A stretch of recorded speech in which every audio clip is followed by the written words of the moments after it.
tərkibində sibutramin maddəsi olan isə ümumiyyətlə öldürür. Yəni artıq biz bu dərmanın tərkibində sibutramin olanları istifadə edib ölüm faktoru olan kifayət qədər nümunələr görürük ki, son dövrdə də yeni bir ajotaj oldu ki, yenə də bu dərmanla həyatını itirən olub.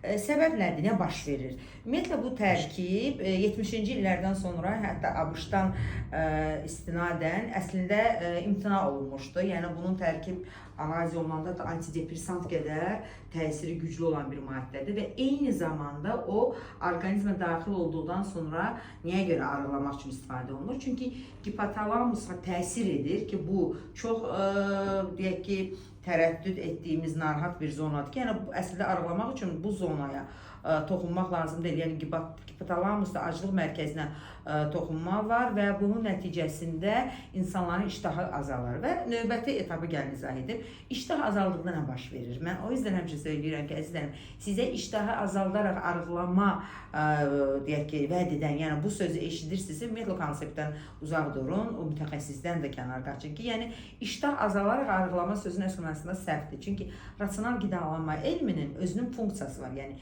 qidalanma bir elmdir. Yəni bunun funksiyası var. Biz qidalanmasaq bizim müdafiə edici funksiyamız işə düşməyəcək, vacib vitamin mikroelementləri almayacaq və s. və ilaxır. Və sibutramin maddəsi tərkibində olan dərmanlar nə edir? Birbaşa olaraq aclıq mərkəzinə toxunur, iştahını dayandırır və insan yemədiyi üçün arıqlayır. O zaman necə arıqlayır?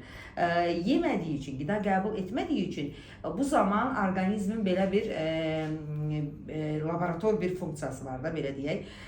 İlk növbədə əzəllər parçalanır. Yəni yağ toxuması həmişə gec parçalanan bir toxuma qrupudur.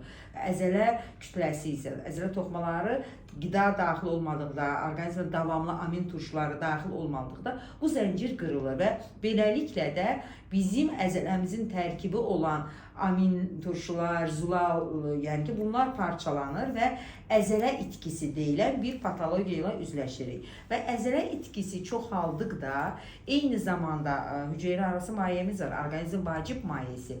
Bunu da itirdikdə ki, bu dərman bunları edir. Orqanizmin suyunu və əzələsini itirir. Bundan sonra orqanizmin özünün müdafiə funksiyası azalır, immunitet aşağı düşür və başlayır digər simptomatika, bütün orqanlar sistemində dəyişikliklər müşahidə olunmağa ki, yəni ölüm faktı da bunlardan hər hansısa bir orqanlar sisteminin sıradan çıxması ilə əlaqəlidir. Ya insanlar həddən artıq təzyiqə düşüb, ya ümumiyyətlə həzm sistemi, bağırsaqlar, sidik çıxarıcı orqanlar bu işə qoşulub, ümumiyyətlə hansısa orqan imtina edib öz funksiyasını idarə etməyib və daha da qorxulu patologiya ürəyin əzələlərinin də atrofiyası müşahidə oluna bilər. Yəni dediyim kimi əzələ itkisi ki baş verir bu dərmanı istifadə etdikdə. O yüzdən də insanlar ehtiyatlı olsun. Yəni sibutramin birbaşa olaraq bir sıra dərmanların tərkibində artıq yazılmır. Bu biraz bilirsiniz necədir? Siyasət olaraq, dərman industriyasının siyasəti olaraq bunu gizli saxlayırlar, molekulanlar heç bəlkə yazmırlar da.